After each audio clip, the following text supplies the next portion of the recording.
The Ensemble podcast is intended for professional financial advisors. This content is created in partnership with our sponsor, Net Wealth Investments Limited, ABN 85090 569 109, AFSL 230975, and is limited to publicly available information. Before acting on any general advice, you should consider whether appropriate and obtain financial advice from a qualified financial advisor. Ensemble does not hold an AFS license and does not provide any financial advice or services or endorse any general advice. If a PDS or IM exists, you should obtain a copy and review it thoroughly before making a decision. AdviceTech. As if it wasn't enough to be across TMDs, Alpha, Beta, Rule of 72, and all the other nuances of financial advice. Now, advisors are expected to be across all the technology options too, and there's so many of them. But never fear, Peita D is here. Join me each week on a journey of discovery through the software and apps on offer for advisors and advice businesses. So let's dive in, fellow advice explorers. This podcast is proudly sponsored by NetWealth. Imagine a world of investment choice that goes beyond borders. Open up a world of investment opportunity with NetWealth, where you can access local and international securities, as well as bonds and foreign currency options for wholesale clients. Offer your clients flexibility, transparency, and efficiency, with managed accounts, managed funds, and access to non-custodial assets. A world of investment awaits you. Discover it at netwealth.com.au/woo. Hello and welcome to the Ensemble Advice Tech podcast. I'm Peita Diamantidis, and the guest joining me here today to deep dive into Lumiant actually worked for both MLC and NAB here in Australia before moving to be the head of product with Lumiant in the US of A, and is also the host of the Lumiant Live podcast. So we expect big things from this guest. Thank you so much for joining me on the show, Mark Akeroyd. Woo! I tell you what, as someone that has a podcast, I am shamed by how good that entrance is. You make me feel so special. It's so lovely to be here, Peita. I feel like this is a radio host sort of interview. Like, long time listener, first time caller. I've been a big fan of yours for a while. I'm so rapt to be on, and it's so nice. I can say things like "G'day, how are you?" and not have someone go, "Yeah, that's Excuse hilarious. me? Well done." Yeah. Let alone actually understanding the general things you say. There's certain words that just never going to understand in the US. Our accent just messes them up, doesn't it? Absolutely. I'm a sucker. I always say, I'll talk to you this arvo, and they think I'm saying I'm getting an avocado. And like, oh, no, that's not it. So I've learned how to, I'm trying, at least, I say things like, if you catch me, I say process now instead of process. I say data instead of data. Niche. Hold on. We say niche. I still can't say it. Niche. It's That's niche. Right. Yeah, and you know why it's niche? Our late great friend Gavin Spitzner, who was on our board before he passed away here at Lumiant, taught me how to remember it when he used to coach advisors around niches. Yes. His statement was niches to riches. That's how you remember it. See, that's going to help. Now I'll be able to get that right. There you go. When you expand to the US, there you go, you're set. Right. Well, you do. I mean, we all joke about it, but these are English speaking countries. And if you go to the UK, the difference is we've got the same rhyming slang thing happening. Mm-hmm. Whereas the US, it is another language, and there is a translation required. Absolutely. 100%. Well, look, before we pick your brain about all things Lumiant, let's get to know you through your use of technology. What is your most used emoji? Do you even use emojis? Yeah, I assume you're referencing this whole fact that apparently emojis aren't cool anymore. I don't know. The youth of today, they're changing the rules in front of us. I certainly still use emojis. My most used one would be the little shuckers sign. The thumb and pinky finger. Yes. I reckon I use that as a yes, as an okay, as a cool, as a I don't know what to say, but I acknowledge what's going on. Here's an emoji. Yeah. Exactly. Yeah. That gets me out of trouble quite a bit. Nice. And I love that that's the first time that one has come up on the show, so well done. There you go. Unique. off the bat. All right. And how about, look, our smartphones, some of us even have them now on our wrists. I have defied that trend to date, but we all are attached permanently. If you had to wipe everything off the smartphone and only put 3 apps back on, what would you put on your phone? Okay. So, I mean, not to timestamp the recording, but we're still in the middle of the Ashes cricket here. And obviously, as someone that's moved over to the US, I need to stay up to date. So I wouldn't get rid of my cricket app right now. Okay. I am constantly on Slack for work, so I need that. Yeah. And then probably as someone that has moved overseas, I'm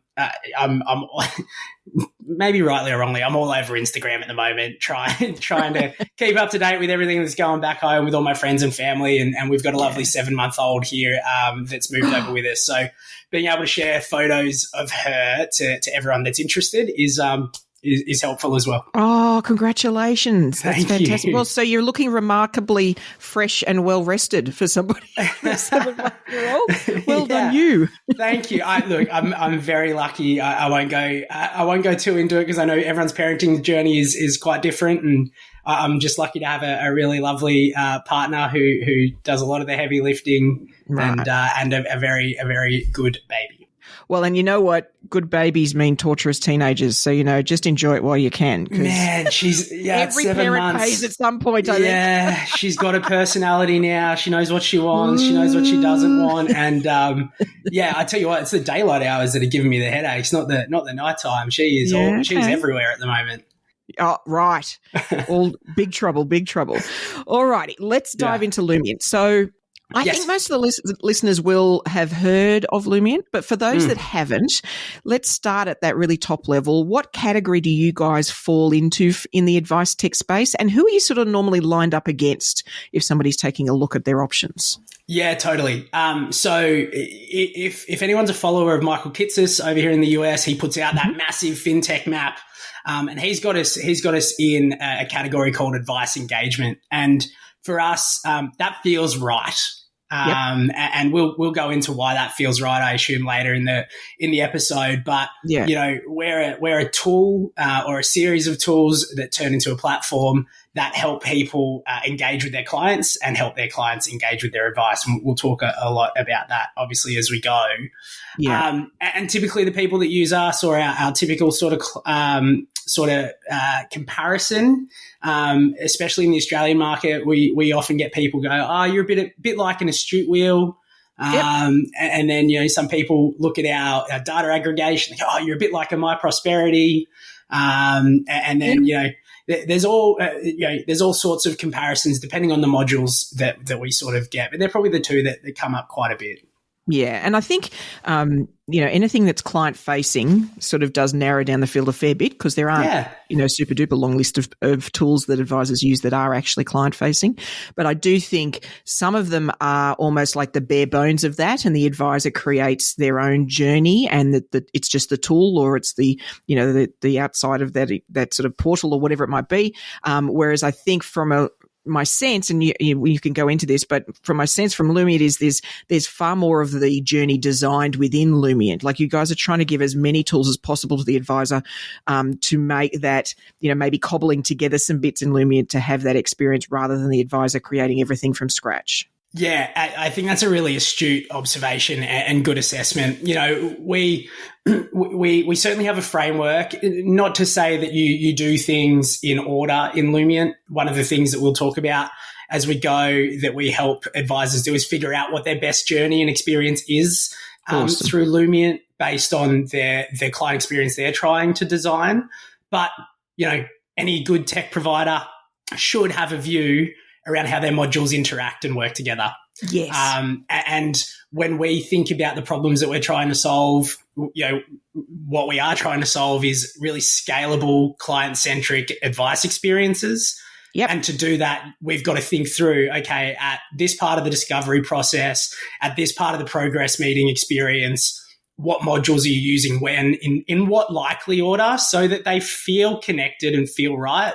Because we know when they don't, it's confusing for the advisor. And if it's confusing for the advisor, it's even more confusing for the client. And one of the challenges that we're trying to solve really proactively is we absolutely want to solve that challenge for the advisor, but we actually really, really want to solve that challenge for the client, because if we can help more and more clients engage with their advice, and we'll no doubt talk about this, and you'll hear it in all our language or on our website as you see it. Even those clients that we would typically say are the non-financial spouse, so those that typically haven't engaged in advice before because for whatever reason we've had archaic propositions delivered solely around understanding finances and alpha and modern portfolio theory. But equally for those that do want that proposition, how do we do that in a much more aligned way to someone's life and values and well-being? And it's an interesting approach that I think, every practice is really going to have to end up doing. We haven't to date because our client experience or the way we serve our customers, we've had heavily influenced by legislation, and look, we all get that. But we are coming into a new phase now where some of that's going to loosen up a little. And the combination of that with tech is going to make this game really interesting. And off air, before we sort of hit record, you were talking about how different it is in the US and how, they're sort of saying to you, oh, cool, Lumiant can be the differentiator for me. It can make me stand out amongst other advisors, which I find interesting because to me, as good as a tool like Lumiant can be, the differentiator really is the advisor's designed experience. Lumiant or other tools like it just deliver on that, But advisors haven't necessarily taken the time to really design that experience, like to really think it through. Are you guys seeing that too? 100%. It's one of the first things we do with anyone that buys Lumiant or is thinking about Lumiant is quiz them on what's the client experience they're trying to solve for. Because to your point, and this is somewhat controversial coming from the head of product at Lumiant, the tech is merely a facilitator of that client experience, right? And I'm really proud of our tech, and I think we're solving a great need in the industry, and I'd argue that it's probably the biggest need. Yeah. But that aside, you could use us, you could use Astute Wheel, you could piece together some stuff on Dash. You and the way that you think about your client and the way that you think about the experience that you give your client and the way that you structure up your tech stack and all your internal processes and then align your staff and people around that make the difference. Yeah, 100%. And in fact, I've witnessed this with technology where it all goes bad, and often it's that there's a badly designed experience or a crappy experience and they add tech and it just amplifies the problem because it's another point of friction. It's another clunky thing. The team get irritated. The clients get irritated. Whereas if they'd really designed the experience well, maybe alongside the tech for sure, but really given it that thought, that's when it feels fluid and natural and frictionless and sort of magical. 100%. Really easy example. We've got a suite of sort of pre-meeting experiences, survey type tools. And if you weren't on board with that, how you pre-position that survey completely dictates whether or not it's going to get completed, right? We could design it as beautiful and as intuitive as possible. But if you're on the phone going, hey, look, I'm going to send you this survey. It's going to ask some really awkward questions that, just go with it. It'll take you about 5 to 6 minutes. And it'll be helpful for us to get to know you a little bit. Then as a client, I'm not super excited. No, that feels weird and invasive, right? Yeah, right. Really? Okay, sure. And we'll get into this, right? But if you consider tech facilitates a great client experience, our definition of experience is it's time well invested for the client. Yeah. So it needs to feel that way. Yeah. And almost to the point of, I think the bar needs to be set for all of us where they want to spend the time, as in they're really excited about that time. Whereas I think we're right, but we're so conditioned for us to be one of those things they should do. Oh God, I've got to go to the advisor. It's like the accountant, it's like doing your returns, ugh. Right. So I think, and that's okay, I get it, but I feel like we've got to raise our expectations higher and say, no, we should be trying to build these experiences where people are like, that was fantastic. Woohoo! It's got to be that for a multitude of reasons. None more so than the fact of the efficiency game is a race to the bottom. Right? Yes. There's only especially in the regulated environment, there's only so efficient or as efficient as you can get within process. Yes. And then, if you stack on top of that, the price compression that's occurring in the industry, how do I charge more and get more value given that my operating costs are going more? Well, I mean, if efficiency's off the game because you can only get as, so efficient, then you've got to add more value to your client. And how do you do that? We believe it's a great experience. One that they do believe in, not to mention all the flow on referrals and all that sort of stuff that comes with it, which right. And look, we'll dive, and the listeners being very patient with us as we sort of talk about these more esoteric concepts. Sorry, listeners, we're going to nerd out for a bit. Jibber. But I think the interesting thing is we often, there's all these reports and surveys and studies done about what Australians will pay for advice. And I struggle with those only because what it's saying is what will they pay for advice the way it is now? Now, of course, the figure's $500. Like, we haven't engaged them. Whereas, people pay thousands of dollars for something that is a wonderful experience. I mean, I'm super sad, but I think it's in Florida at the Star Wars, Disney World Star Wars event, you could have this experience where you stay for the weekend and you're in character for the whole weekend, right? And you get to interact with people like a living story. Now, you can do the rides, you can do all of that, but you're also, when you're having dinner, you're in character, so you can be Han Solo if you want to, all that sort of stuff.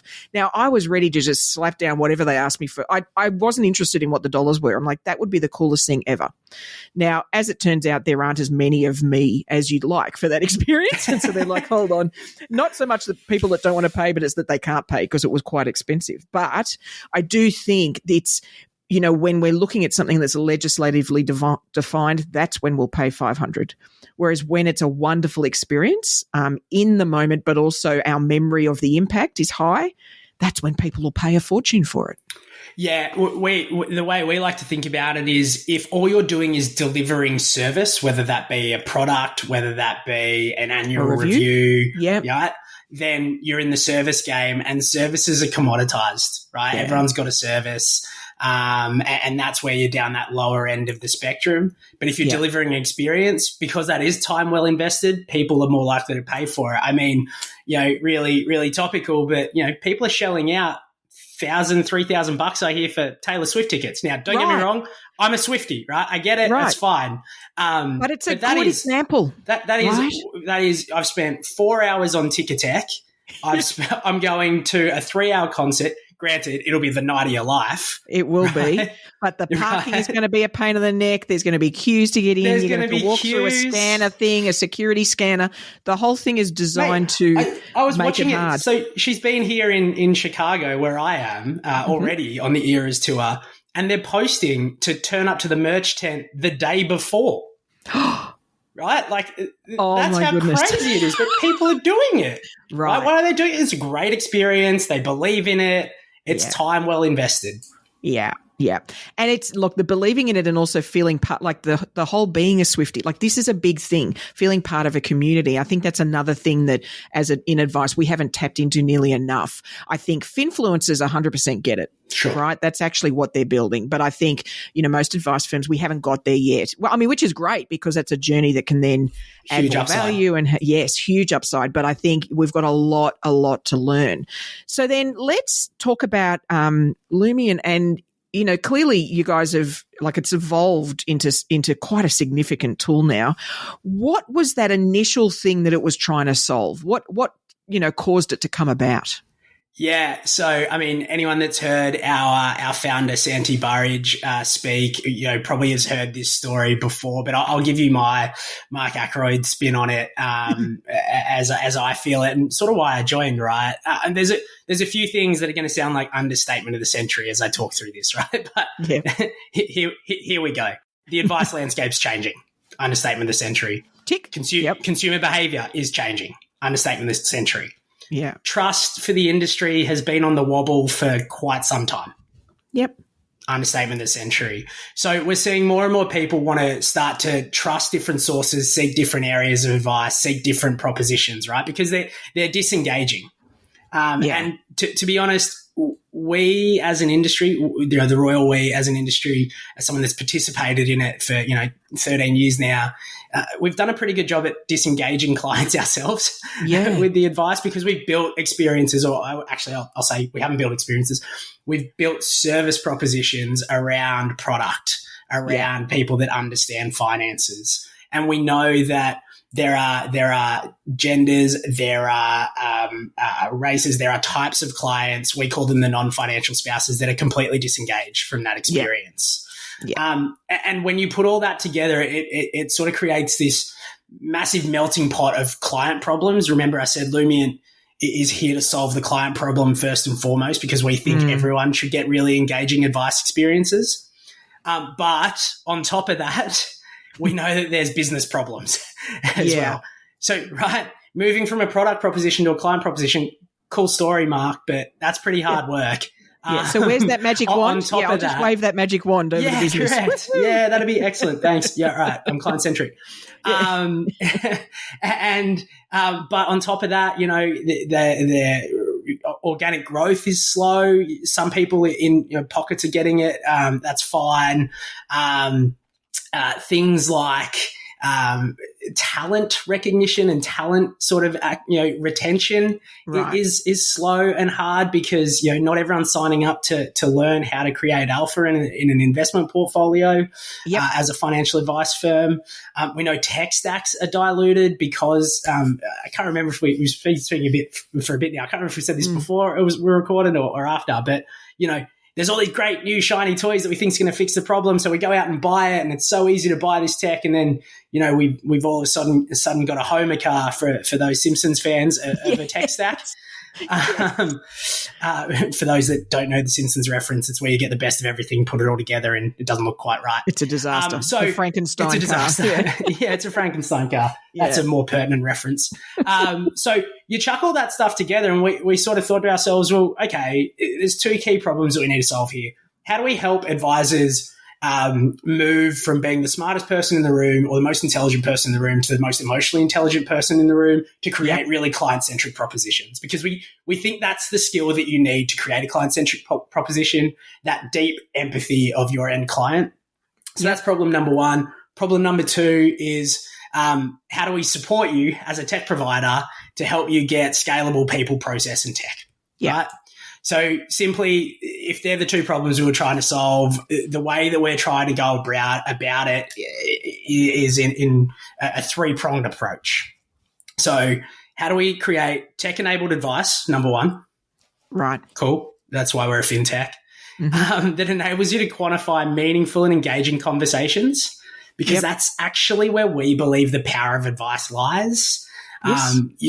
Great advisors have great conversations that are deep, that get into what's most important to a client. But we know that that's really hard to demonstrate sometimes. It might get stuck on a yellow piece of paper, or it might get stuck on a whiteboard that becomes a little JPEG assigned to Xplan file notes.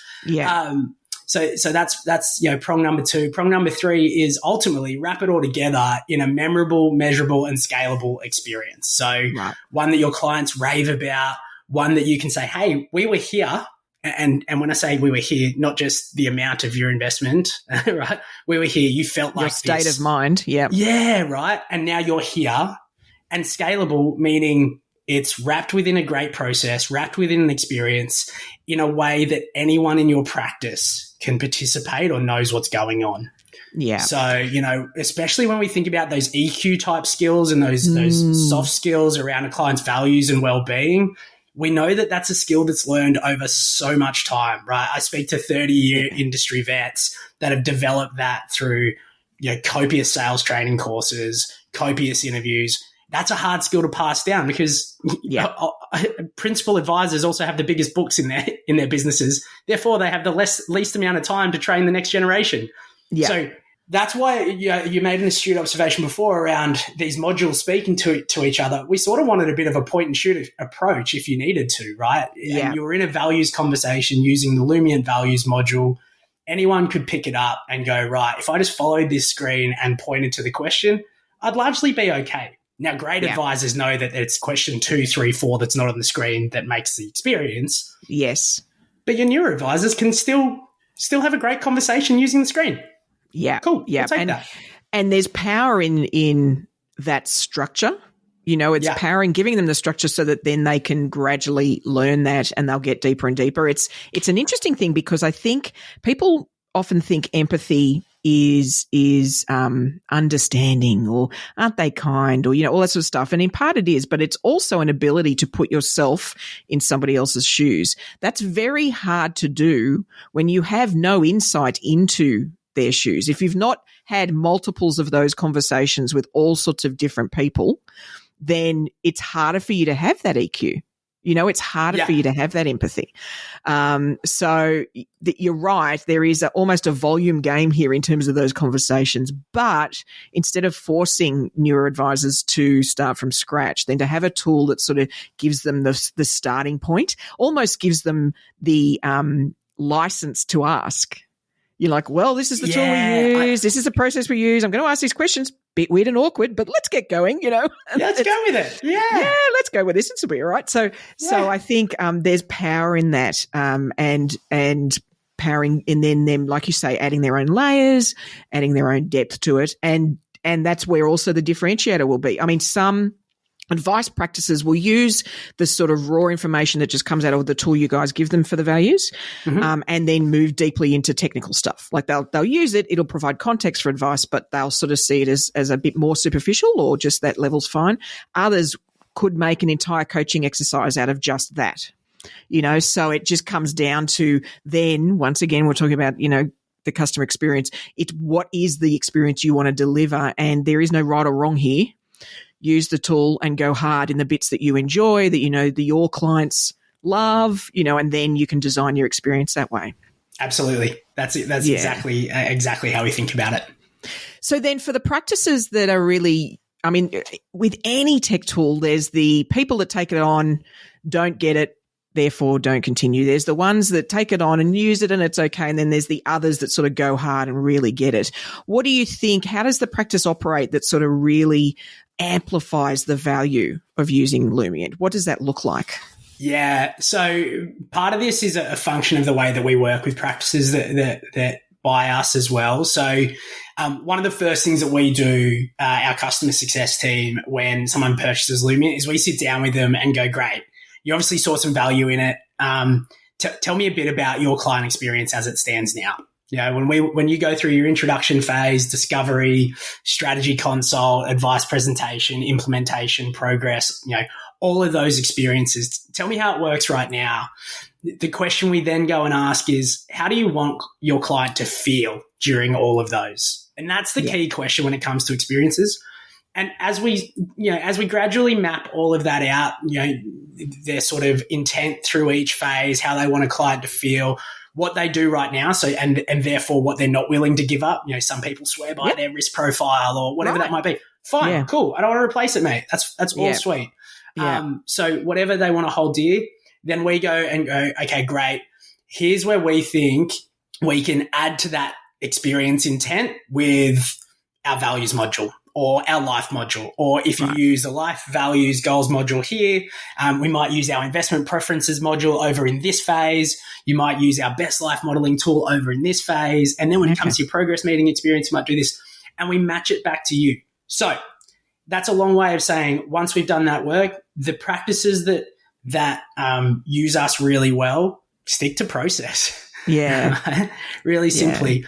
Now, that is a function of a ton of work, right? So the ton of work I could summarize really simply in that when they do that mapping of the ideal experience, they've got the right people in the room. We typically try to speak to the decision maker, whether that be the principal or the business owner, the change champion. That's usually the person whose voice carries. It could be an elder statesman of the business. Might even be a senior admin sometimes. Like it just depends for the dynamic of the practice, right? Absolutely. And then your ops champion, right? The person that's going to make sure that the cogs in the machine are always turning. And if they're in the room and they're cohesive, then we know that practice has a far better chance of success. Yeah. Because your ops champion makes sure that it's all in the templates, right? Right. Your change champion, who's that elder states person, whether that be an advisor or a senior admin person, We'll make sure everyone feels supported.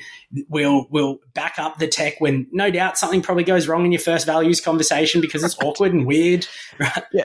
But they'll back it up and go, keep going, right? I did it. I failed. I was okay. And your decision maker is the one that pays the bills, right? So they keep paying the bills and keep the tech there. That they're committed to the cause because whether it be Lumiant, whether it be Astute Wheel, Raw, DAP, whatever, when you make these choices, you've got to design the experience or design the intent, implement it, stick with it, iterate. Yeah, yeah, and it's there's a sort of a layer there also of letting it sit, like do it and let it sit, wait and see what happens because.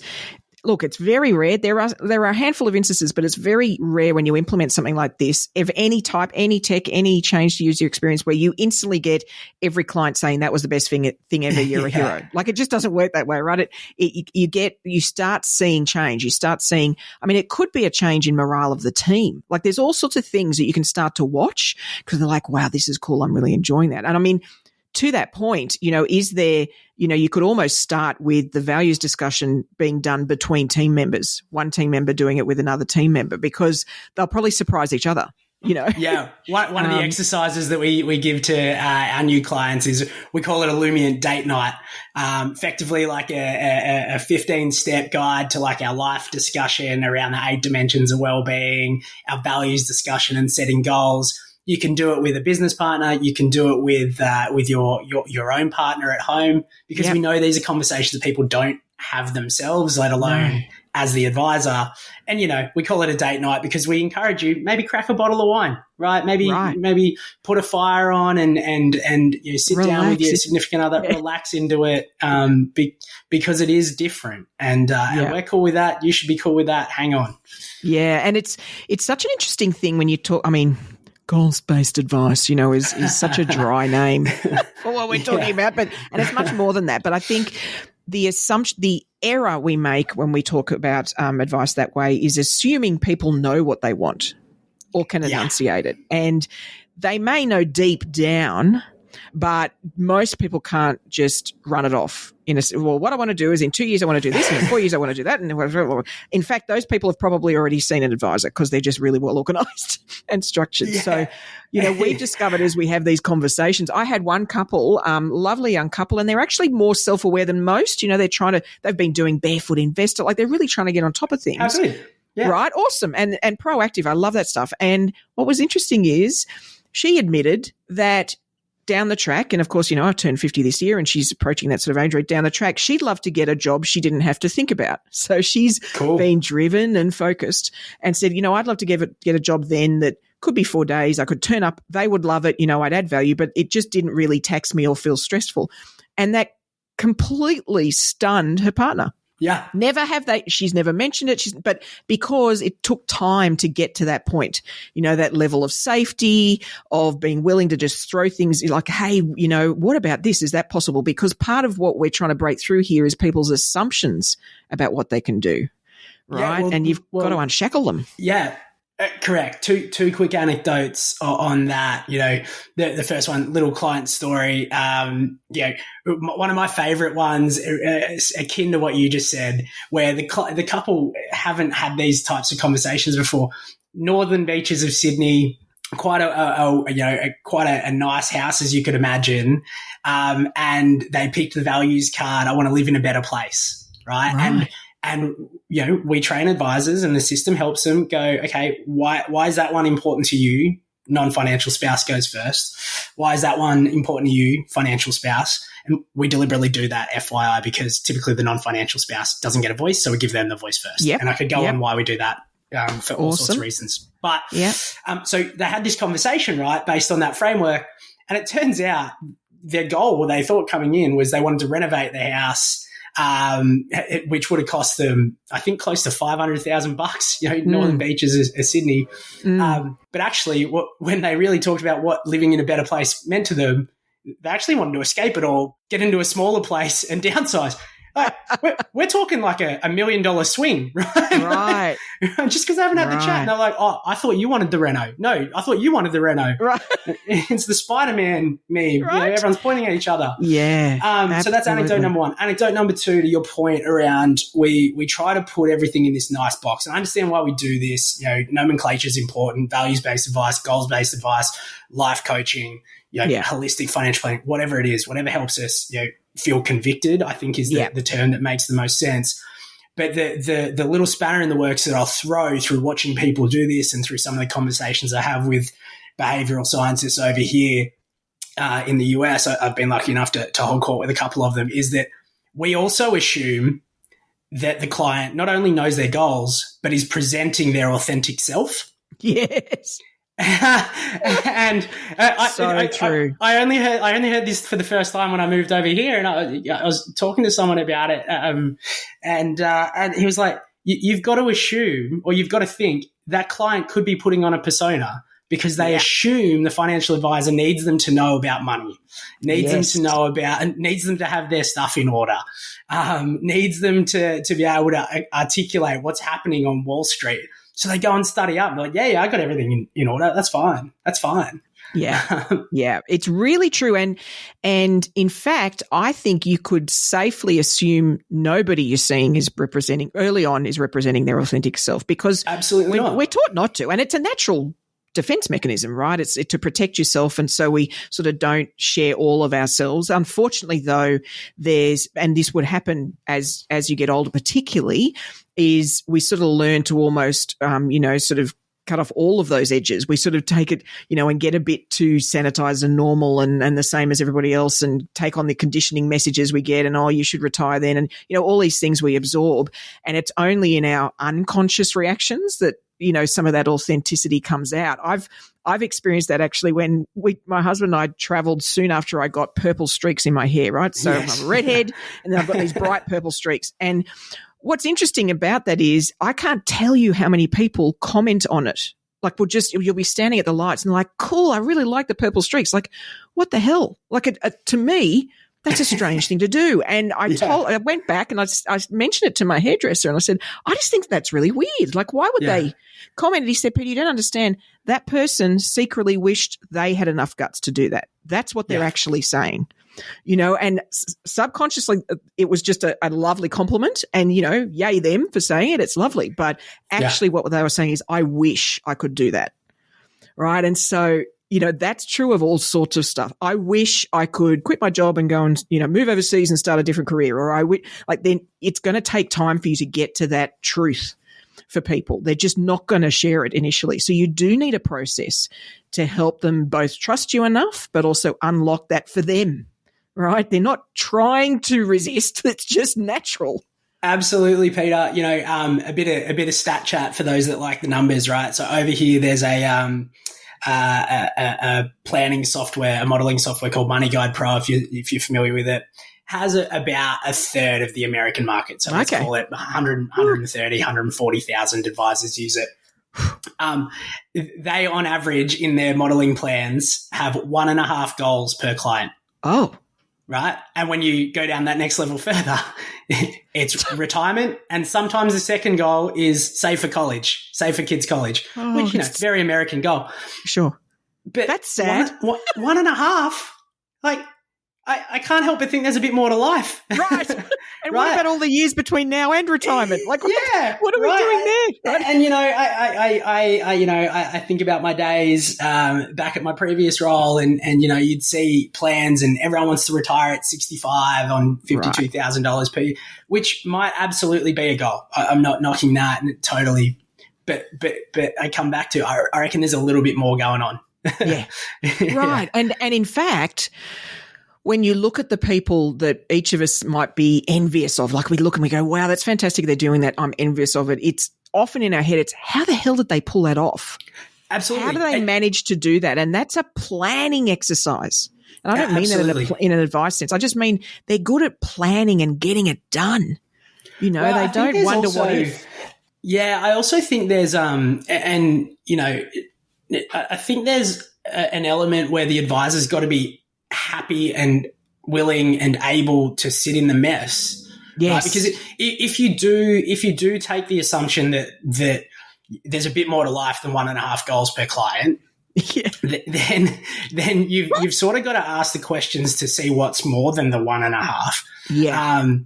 And be willing to accept wherever that conversation goes, whether it be fear of regulation and fear of compliance, that we're trying to get it to that retire at age 65, 52, because I know that that's going to pass the sniff test.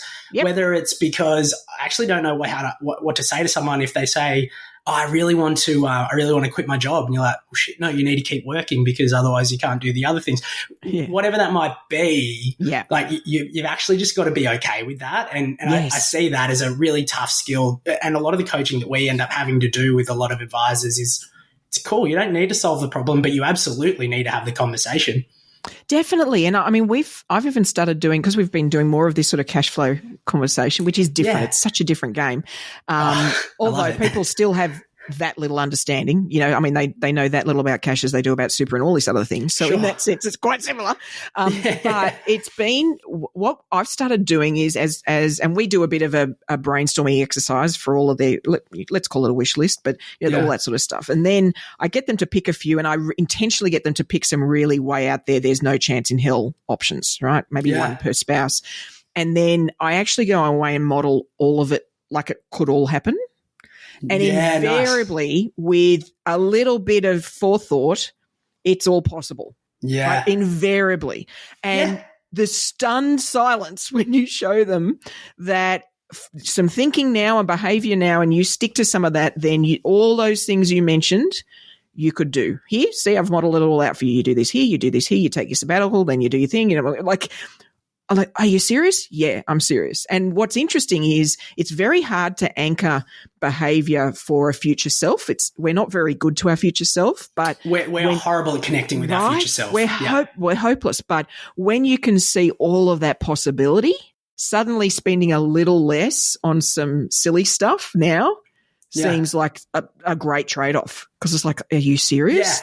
That's absolutely what I can do? Yep. Absolutely. Brendan Fraser, who is quite big in his work. Right. I think your audience would probably know him quite well, but he calls it connecting planning to purpose. Yes. Right. And I think that's the game. Because at the end of the day, unfortunately, unless someone has figured this out, if they have, call me. You can't be with your client every minute of every day when they're making decisions around their life and their money. No. So you have to do some sort of coaching, behavioral change, set up structures, whatever it might be. Guardrails. Inspire them to make change, or whatever your chosen method of behavior change might be, to give them every opportunity to do that. An invitation to dream, like you said, is huge. And the role of permission is massive. There are two things at play in just that example. You can certainly find smart tech and smart experiences to do that. You can. And I think, there is a bit of EQ or behavioral science you've got to start to get your head around. And I'm still doing a lot of reading on this to try and get there. But certainly. And it'll be ever evolving. Right. Because it's, it's the human brain. So heaven help us. But one of the things I have noticed in terms of the way that I've started behaving with these types of clients is they sort of, the initial division is whether they have a scarcity mindset or an abundance mindset. And I behave differently. Scarcity, I'm going to have to convince them to do stuff. Like this is, I'm going to have to drag it out of them. They're going to need to see all that potential. And then, great, we'll start to loosen the purse strings a bit and we'll start to enjoy life. Whereas the abundance mindset is like, okay, that's great, but let's actually work out if you care about all those things that you want to do. It's a different, and once I've sort of, and they'll use language early on that will start to flag that. Like you really get a sense. And I think once I've done that, then it's sort of almost like two funnels. They're two different funnels and two different things you'll do for them. And of course, there's nuance on that. But I think, and that's where I love that, with education now in Australia and what we're required to do, that behavioral finance is now part of that, because it can make a huge difference, the extent to which we understand some of that and really tap into it for the consumer. Now, talk to me Absolutely. about the client's access. So we've got Lumiant and the advisors doing wonderful things. We've got this great experience. From the client's perspective, what's there? So there's the one-off maybe values discussions, some survey style things. What else is the interaction for the client like? What does that involve potentially? Yeah, it's a great question right now, wheelhouse. So go with me as I talk you through it. So we like to think, and part of that problem that we were trying to solve, right, is how do we obviously get clients to engage with their advice? Yeah. So we're trying to figure it out as with everyone. We like to think of Lumiant and the environment that we've created is the place where advisors and clients can call home. And what we mean by that is these suite of tools and exercises that we've built, whether it be our Your Life survey that helps you assess your fulfillment across 8 dimensions of well-being, whether it be the values conversation that helps you pick your top 5 values and have a conversation around what's important to you, whether it be our goals module that you can, classes to do, doing, done, get really tangible, move it into the done column, put images on it so it becomes a big vision board, whether it be our Best Life Monte Carlo modeling tool that tells you if you're on track, off track, or overfunded and therefore going to die rich, not live rich, whether it be any one of those modules and the 6 others that we've got and soon to be a couple more, we've designed them in a way where the advisor takes the client through them, but the client ends up inheriting them as the platform that they log back into. Right. So everything that they've done with their advisor is building out the platform or the portal, if you want to use that language, that they end up logging back into, that they see these are the areas of wellbeing important to me. These are the values important to me. These are the goals we discussed. This is the modeling scenario we're working towards. These are the key advice areas that my planner has recommended that they're working on with me. These are the tasks that I have to go do. These were my investment preferences and why I felt that way. And here's all my documents in my beautiful vault and soon to be here's how my net worth is tracking over time. They can log back in, right? And once we've got that data, we can nudge them around it. We can do all those sort of cool things. So why that's super important for us is that we believe one of the key reasons clients don't engage with their advice is they're not part of the process. Yep. And they're not part of the experience. Yeah. Right. They're almost a victim of it, aren't they? Oh man, I've spoken before around the pros and cons of the dreaded whiteboard, right? But like you think about the old whiteboarding experience, and nothing against the whiteboard. I think used well, they're great educational tools, but not used well, it's an advisor with their back turned, writing something up on the board and then turning back and explaining it in a sort of parent-child or teacher-student type relationship. Yeah. So there's a power imbalance, right? And not everyone learns that way. Some people learn visually, some people learn audibly, some people learn kinesthetically and need to get hands-on. So, with all these tools, even say our Best Life Monte Carlo simulator, clients can get back in and have a bit of a play, right? Yeah. We've got to make sure they don't mess up the scenario that we're working with, and that's fine. But getting them engaged is not a bad thing, because if majority of people are kinesthetic learners and visual learners, right? Yeah. And if we can give them experiences that are sort of largely there, we're taking a punt that we get the majority of people in that. Right, absolutely. And it's such an interesting thing too, because and I hesitate to say this because every tool has it, and this is not a judgment at all, but most people don't understand graphs. It's just a fact. Yeah. Most people in the public don't understand graphs, and yet the height of communication from financial services is a graph. That's when we're really like ninja level communicators is a graph. And it's like, oh my God. And I get why, because to us, that's making tangible the numbers, right? Yeah. So that's us translating the numbers. And it's a step in the right direction without a doubt. But I think I'm excited about a future where you were talking about having, the goal and it being getting done or, that sort of stuff. I'm excited about a future that could involve a virtual reality experience where the future is a bit hazy. And then as they tweak the different things, the actions they take, then the Harley Davidson becomes more real and vivid to them in the future. And the moving to France becomes more, so they can visually see the impact of what their life story will become based on the actions and the numbers are behind it, but we're not demonstrating that through a graph. We're demonstrating it truly visually, so tangibly visually. I agree. So we come up with, we encounter this problem within our Best Life Monte Carlo modeling tool all the time, right? Yeah. And I can't remember if this is going to be video or not, but for those listening, when Peita was talking about graphs, I actively put my head in my hands because I'm dealing with it at the moment in product design around this. We're revamping this model. I know I need a graph. I know our advisors are going to want it, but how do I do it in the most client-friendly way? And here's how we're thinking about it, right? I'll lift up the covers. When I think about modeling and when I think about how I want a client to feel, right? I want a client to feel engaged, empowered, that they know at a glance if it's working, right? Are they on track? Are they off track?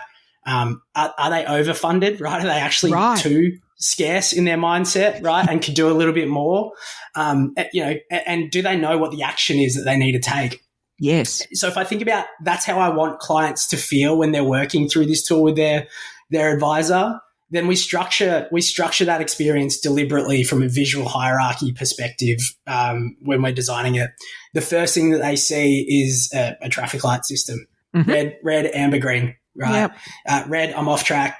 So go talk to your advisor. You don't have enough to meet your goals. Yeah, correct. Green, on track, sweet spot, all good. Keep doing what you're doing.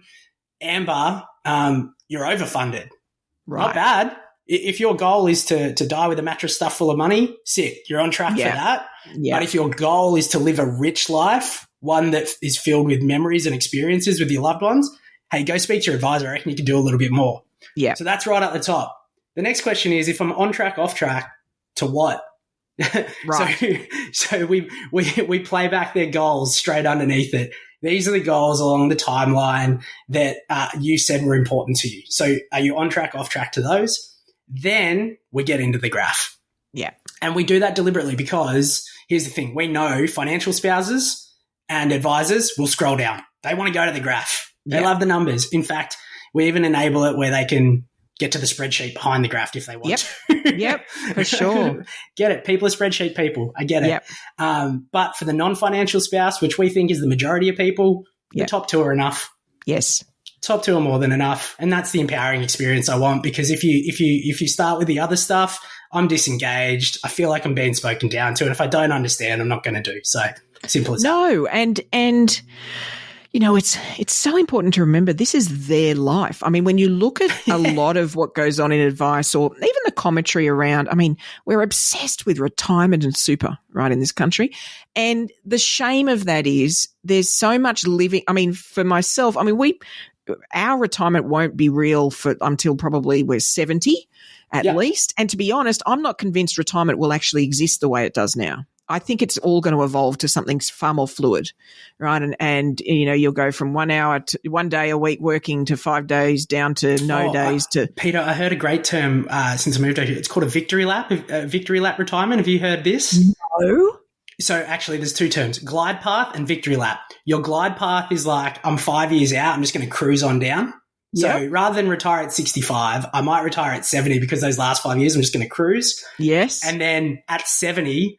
I'm going to have 1 year of a victory lap, just cruising at work, saying goodbye to everyone, taking all my long service, taking all my annual leave, doing my holidays on the company dime, and then go out on my victory lap, then go into retirement. Nice. I like it. And the thing is, all of it's just not the date, it used to literally be a date. Like it would be, the 23rd of August in 1984. Like it literally was a date. It's just not going to be that anymore. And so, and how bizarre that we spend so much time focusing on that stage of life without focusing on what's going on now and what happens in between now and then. It's truly bizarre. And you've only got to have somebody in your extended network pass away young, and suddenly that seems somewhat idiotic, to be honest. It seems irresponsible not to at least provide some insights into the now and the period up to retirement, because who knows what's going to happen. Yeah. Living is important. Totally. For sure. It's an interesting, all of this is it's so innate, and we all sort of nod a lot. We're like, of course. I think the challenge then for advisors is, we're talking about a utopia here in terms of a service, and it's going from where they are now to that utopia. And one of the things they're going to have to handle is the other tech that they're using, and it may be mandated by a dealer group or all that sort of thing. How have you approached integration with tools?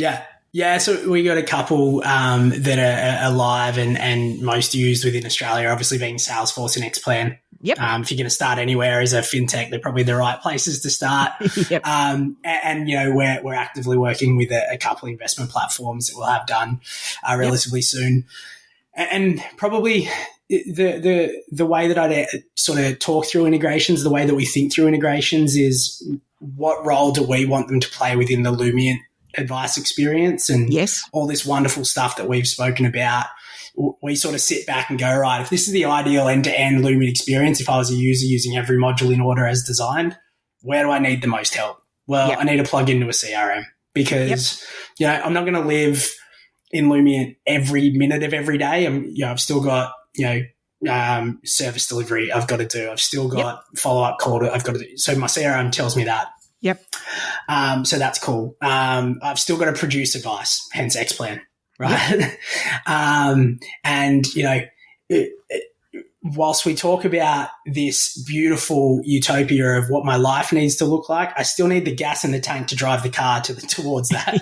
And that's my investments. That's my investments, right? So, okay, let's get some investment platforms, some of the most common ones within Australia, and get them feeding in so that we can get live updates so that I can have the picture of my life. I can have a sort of almost live fact find experience with data aggregation through. Oh, we've got Yodely as well.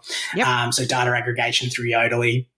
I can sort of get my net worth, ongoing through my investment platforms being updated all the time. Yep. And I can see everything as close as possible in real time. So that's how we're sort of thinking through the integration piece and how I'd urge advisors listening to this to think through their integration piece. Like really sit back and go, my end-to-end experience, what tech do I need to play what role, and do they talk and do they speak? Integrations are important, no doubt, but that won't be the differentiator between your experience working. No, it won't. And I completely agree. And I think I see a lot of people talk, we want the all-in-one, or we want it to all integrate with everything. It doesn't need to. They certainly need to run well in parallel, so that you certainly can't have one sort of mess up what's going on in the other because of, but that's bad process design generally. It's less about the tech and it's more about the process, I find. And I think we underrate the human API, the use of a team member being the interface. Sometimes that's actually a great thing because that's systems can't apply EQ, and sometimes that's what's going to be required in between the two things. Sometimes it's, that's got triggered. Do we need to, flag that in the other system or not? Like it requires that sort of logic, and it's more than logic, it's the EQ. So I'm with you. I think integration is important just from a user experience if there's double handling. It's that sort of client data-y, entering things twice sort of stuff, for sure. But I do think we overcook it sometimes, what we're looking for. I agree with you, Peita. Here's me proving I was a fanboy, right? I said this to you when we booked the podcast. I remember hearing you speak at the Let's Talk More Action conference down in St Kilda. It would have been 4 or 5 years ago, renovation before automation. You spoke about microprocessors and, the questions you must ask when you get down to microprocessors. Can tech do it? Can I do it? Can someone do it that's cheaper than me? Yep. I still think those questions exist. Yes. Right. And the answer isn't always tech. No. And in fact, you could expend a whole lot of energy to make it be done by tech and it end up being a crappy experience.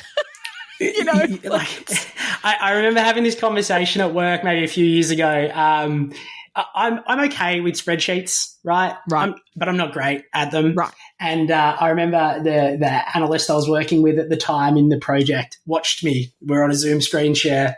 Watched me go through a spreadsheet and sort some data, and he was like, "Mate, you could have cut out about 15 steps." And I was like, "Yeah, but I got there in 5 minutes. And I'm happy with 5 minutes. That's fine. I'm cool with that." Yeah. Like I'm not that busy where Right. 4 minutes 30 to back in my pocket will make a huge difference. Yeah, correct. Correct. And it's working out where it does. And in fact, often where, like you say, we're looking for efficiency in the wrong place. So I mean, I'm always wary of outsourcing data collection. So in terms of making a client enter a whole lot of information, I think it can work, but that's got to be an experience too. So it's, but it saves me time. Yeah, but your poor client has got to enter 400 fields. Like, really? Is that a good customer experience? So I think that's the challenge when we focus too much on efficiency and don't sort of have as our foundation that consumer experience, because it goes back to where you see your value lie, right? Yeah. And where you see the most value, because to go back on the statement I just said, 4.5 minutes is important to me if I could get that back. But I tell you where I wouldn't apply it: learning a spreadsheet. No. Exactly. Exactly. However, if you were doing that same thing 20 times a day for 5 days a week, different exercise. Exactly right. I just had to get in, get out of the spreadsheet. But it's done. It's a one-off. If it was a Slack hack where I'm in that 4 hours of the day communicating with our dev team, I'm invested. I'm in. Me too. I'm obsessed with Slack workflows. We use Slack workflows all the time in the business because it can make a huge difference to the team. I'm with you. It's where is the magic, right? Where's that going to actually make a difference? Where's it going to add the most value to me? Yeah, for sure. Now, in terms of then your current users, and they've all, got wrinkly fingers from being immersed in Lumiant and really getting excited about it, then is there elements though that you guys have been surprised that people haven't gone further and really taken advantage of? Is there sort of any of those hidden gems that are, even more value that could be unlocked? Yeah. I'm going to cite a really good example that I heard as simple as last night, as recent as last night. Sorry. I was talking to our innovation hub, who are a suite of power users, and that we go to sort of bounce ideas off, hear what's going on in the industry, and sort of go, here's how we're thinking about things. Yeah. They also give us access to their clients to test things, which is great. So forever grateful for those guys. Shout out. One of them spoke to me yesterday and said, hey, I actually think there's value in aligning someone's expenses to their values, and here's how I'm doing it. And I was like, we haven't even thought of that. That's amazing. And it's not within our product. I mean, we give you the 5 values, you get that, but like aligning their expenses to that so that they can have a conversation around, are you spending in line with your values? Crikey. So I share that example because there's tons of features within our product, but to go back to a point you made earlier, a lot of it is, how are you thinking about it for the experience and proposition you've got? Right. So that's one where someone really surprised me. The one that I'm actively working on right now, and that I think we can get heaps more value, is we've got great metrics and great data in our platform. So, your clients' top areas of wellbeing they want to work on, their top 5 values, their wellbeing score, their progress to values, their progress to strategy, they're 86% on track to hit. We've got tons of metrics. I think we can use that really, really well. Right. And people could use it right now because you can track those things over time. To your point, it's a graph. It goes up or goes down. But I don't think we use it to the power that it could be, which is gamifying the experience, setting challenges, thinking about next best actions, and everyone will go, oh, is that AI? Maybe, but also like whatever, humans could figure that out. Right. Yeah. So, for sure. Their top areas of wellbeing are social, so they want to spend more time with their friends, and their top value is dedicate more time to those that I love. Like, I reckon the answer is pretty obvious if you work with it. I think there's something in there around how we connect all that data together in a way that makes it super obvious for people and gamifies the experience to go, based on everything that's in here, here's where we think you need to be. Yeah. Yeah, absolutely. And in terms of then, you were sort of talking about what you've been working on. There's probably some things that are coming up on the development path. Yeah. Maybe sometimes some of those are, a bit dull but necessary, and others are exciting stuff. I'm keen to hear about those, but I'm also sort of keen to hear about the blue sky. So where's Lumiant heading and what might be down the track if you guys can sort of pull it off? Yeah, okay. There's a few that I'm super proud of, so I'll try and go through this really quick. We're about to launch our net worth module, which takes all our fact find information, all our live feeds, and puts it together in a way to track net worth over time. Nice. Not just across your investment platform, but all your assets. Now, there might be people in the audience going, hypocrisy, that's about numbers, you're all about values. We recognize there's quant data you need and qual data you need. Yeah. Net worth seems to be the most needed. It's a headline. Quant data. Yeah. It's a headline, right? So we've got that. We think that's ticket to the game stuff. Pretty proud about that. Yeah. We're revamping our best life modeling tool. Super excited about that one. Why am I so excited about it? We've had it live for about a year now. What we've observed is it's pretty simple. It could be simpler. It could be much more engaging. And we think we found some cool ways to do that. Spoiler alert, we think it's about getting different views for different types of clients. Yeah. So really simple views for simple clients, more advanced views for advanced clients, more sophisticated views for sophisticated clients, and having you dictate that experience and giving them cool sliders and toggles that use all the data in there and sort of play that all back. Super excited about that. We're thinking mobile. We're actively working on that. You can't be an advice engagement platform where not engage people in probably the most used device in their life. Yeah. Once again, I'm no genius. It just makes sense. Yeah, absolutely. And look, phone notifications are, I think, an untapped communication technique, particularly for a nudge. If you just want, I just need you to do this little thing. It's perfect. And we think we got a pretty complete data set to do that, because it's not just money, but we've got your strategies, we've got your values, you've got your areas of well-being and your goals, and it's all supported by a process where you've sort of felt included. So you're not just getting nudged by some machine, you're actually getting nudged being like, oh, I remember the chat that I had about that. Yeah. Which alludes me to Blue Sky. We've kicked around this, and I feel like every tech provider will be kicking around AI. But I'll tell you how we're thinking about it, because I think that's where Blue Sky is. Yeah. Let me tell you the problem I see with it and then how we're thinking through it. So the problem I see with AI is financial planning is fundamentally human. And to get behavior change, you need to recognize the human. And one thing that AI will never be able to do is recognize that if you ask a question, someone's actively silent, someone's crying, someone has pulled a word, someone is leaning forward, the other person's leaning back. It will never get that. So, we need to recognize that human experience needs to exist. However, if you can have that human experience and feed that data into an engine that doesn't just recognize what you fed in about that client, but how you've helped all your clients. Yep. And finds trends, patterns around that. Definitely. Maybe even compares that around people's well-being and values that are within a broader data set. Yep. And helps you with a people like you type experience. Yeah. I think there's something in there for that because of connecting the human to the data set, to the nudge. Yes. Now, the reality is Apple could do this tomorrow, right? But where I think the key difference is Apple hasn't had a values conversation with you. They just stalked all your data. Yes, absolutely. Right. Absolutely. And I think the delivery of those two nudges are completely different if you've had a human experience before you get it. Definitely, without a doubt. And I think, the power or the good power of AI will be the quality of the information it's looking at.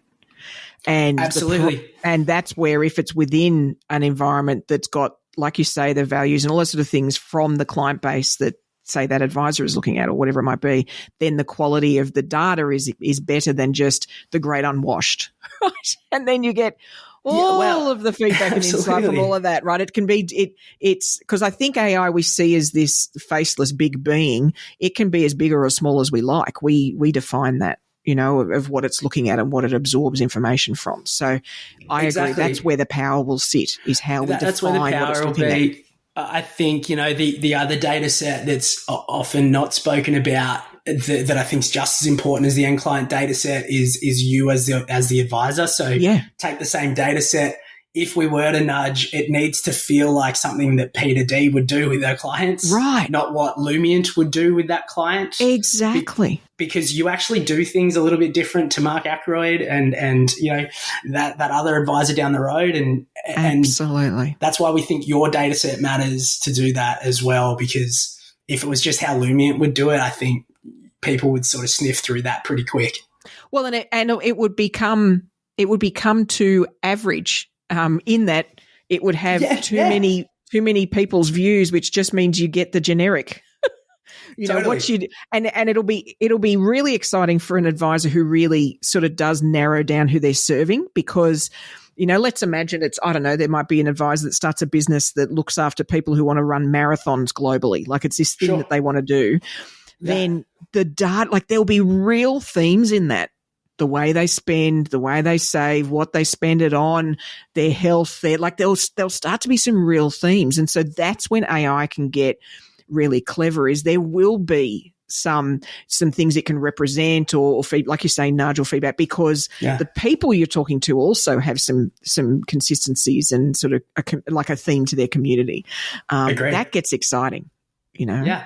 Yeah, we're super excited by that future, and we're humble enough to know that with that sort of power comes responsibility, and we can't lose sight of the human at the end of it, whether that be the client or the advisor, and that's certainly what we're pouring effort into right now. How do we help our humans deliver great human-centric experiences? Absolutely. And look, I think the other thing that's interesting is something we don't do currently is, advice practices or even financial services generally don't normally have a community that talks amongst itself, right? So much like Ensemble is this community. And it's not that we all talk to M all the time, although we all love talking to M. Shout out to M in Ensemble. I love getting M Sunday emails. Right. So we all love that. But actually it's the conversations amongst the community that feeds it. And what some listeners might not know is there's an AI that's sort of looking for themes there. What are the questions that advisors are asking all the time? What are the things that are frustrating them?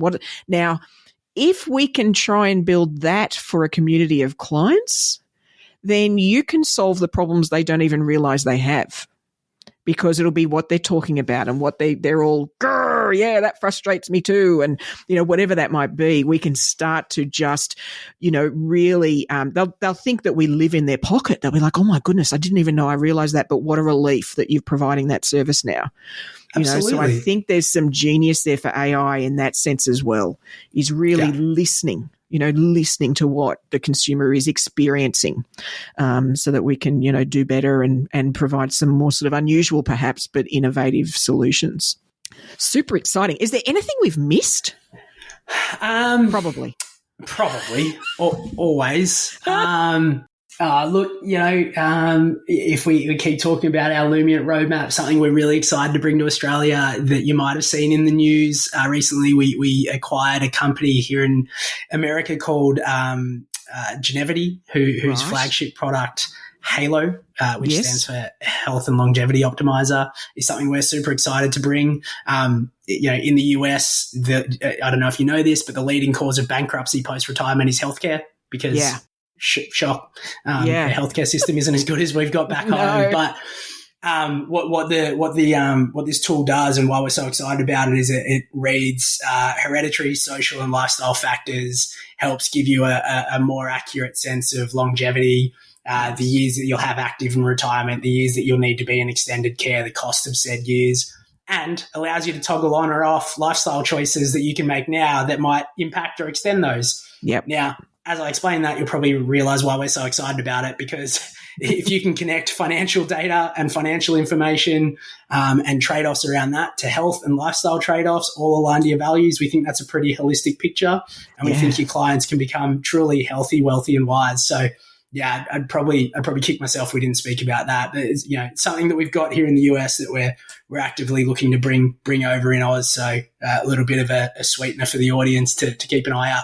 Absolutely. And that's exciting from a sense that, like, longevity is a risk we all talk about, but it's something that's not easy to make tangible for an individual. It just feels like, once again, it's the average. Oh, it'll be about this. Like, really?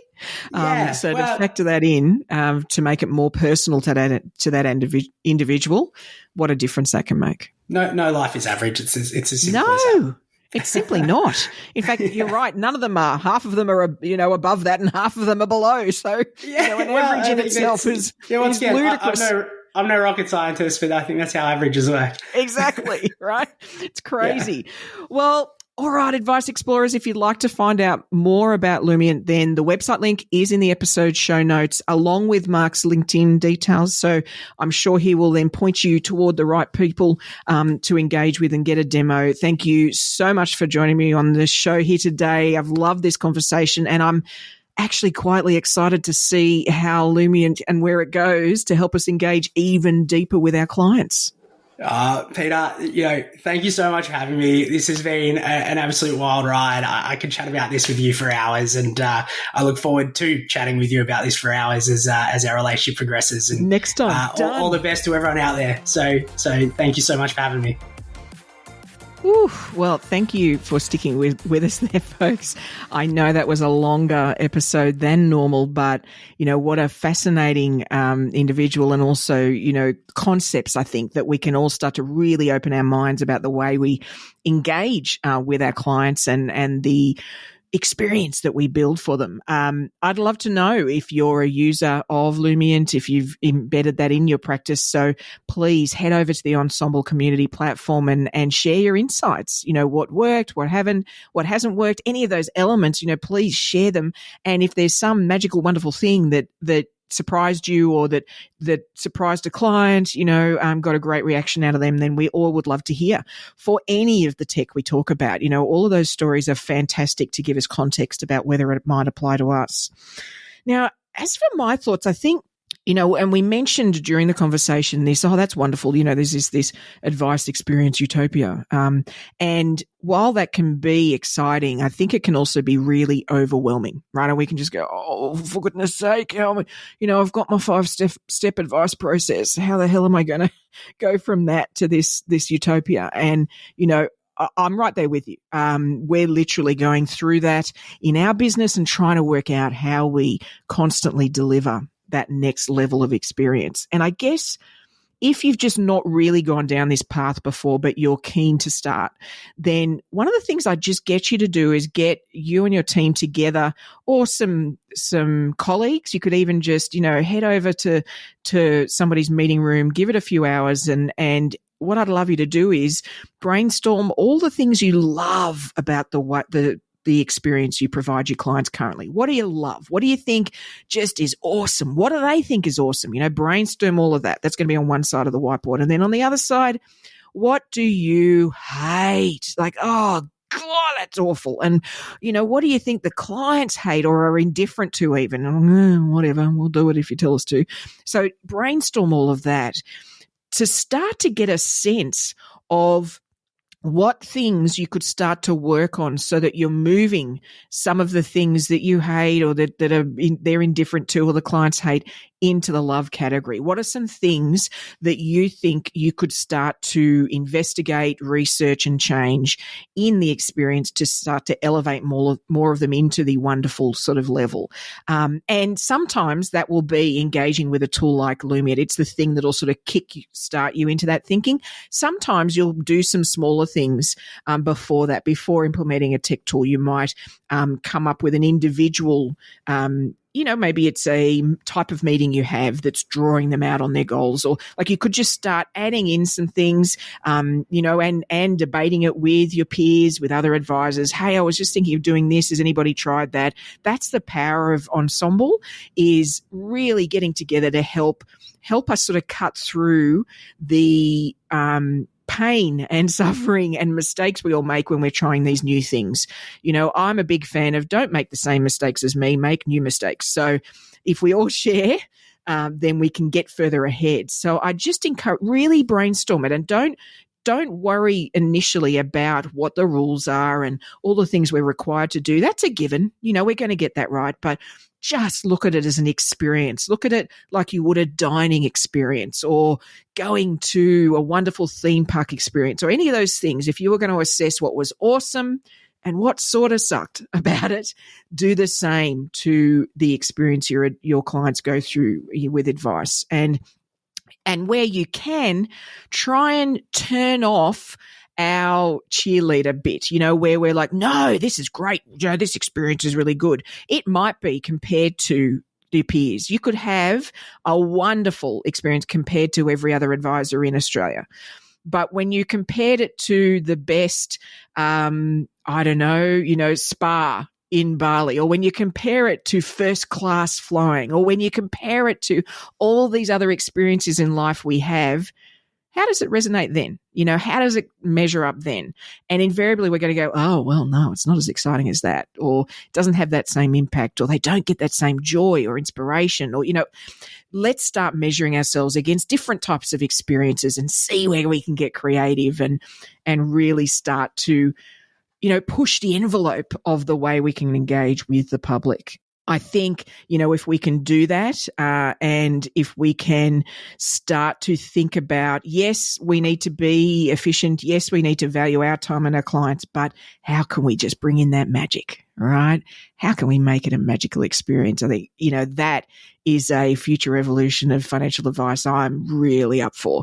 And I'm hoping you are too. Now we've come up to our Curiosity Corner section here, folks. And, to help us build that curiosity habit and become closer to being bionic advisors, then the app that I'd love you to take a look at this week is called AI Playground. Now, the link is somewhat strange, so I'm just going to include it in the episode show notes. It's a little hard to spell out, but basically this is a tool that's trying to give you a sense of the different AI tools out there for things like content creation. So it's a very specific application of AI. But basically the tool takes your input or request. So when you go into an AI, you enter a prompt or a question or a request, right? So then it takes that input and it, specifically designed for an LLM, and we'll cover what an LLM is in a minute, and it provides you with the different responses from a variety of AI tools.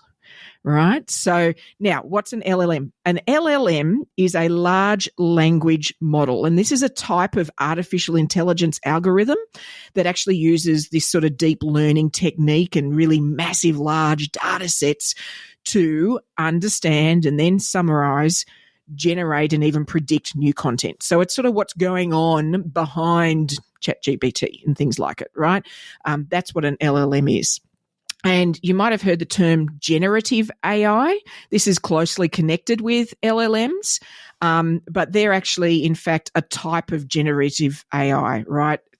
So it's like the higher category generative, hard to say, AI, and then LLMs are under that category because LLMs are specifically architected, is that a word? Designed to help generate text-based content as opposed to other generative AI that might be, images and stuff like that. So what this tool is doing is it's comparing those AI language models. And there's so many out there of these LLMs. It can be ChatGPT, GPT-4, Alpaca, all sorts of models. And the AI Playground lets you write a single prompt and then compare the responses from a selection of models that you might enter.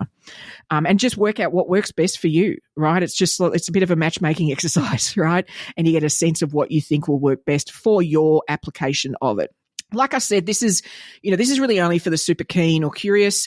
But if you are just sort of really trying to play and get a sense of AI, this will be a way for you to amplify that testing, right? To really get a sense of it, and give you that sort of side by side comparison of the different models and the responses that they come up with. So, feel free, have a play and see what happens. Well, it's a long one. Thank you for sticking with us, folks. Be sure to subscribe to the podcast so you'll get your advice tech fix automatically sent to you each Friday. And you know what? If you need some inspiration in the team, you're looking to revamp your user experience, you revamp the tech that supports it, maybe the processes, what projects should you have on, then, I'd love to run an in-person facilitation for your team to get that humming. It's a lot of fun and it can go all sorts of places, really designed for you and your team. So if that's of interest, please reach out to me on LinkedIn /PeitaMD. That's PEITAMD. Otherwise, I'll look forward to turning up in your earbuds next week. And remember, Advice Explorers, stay curious.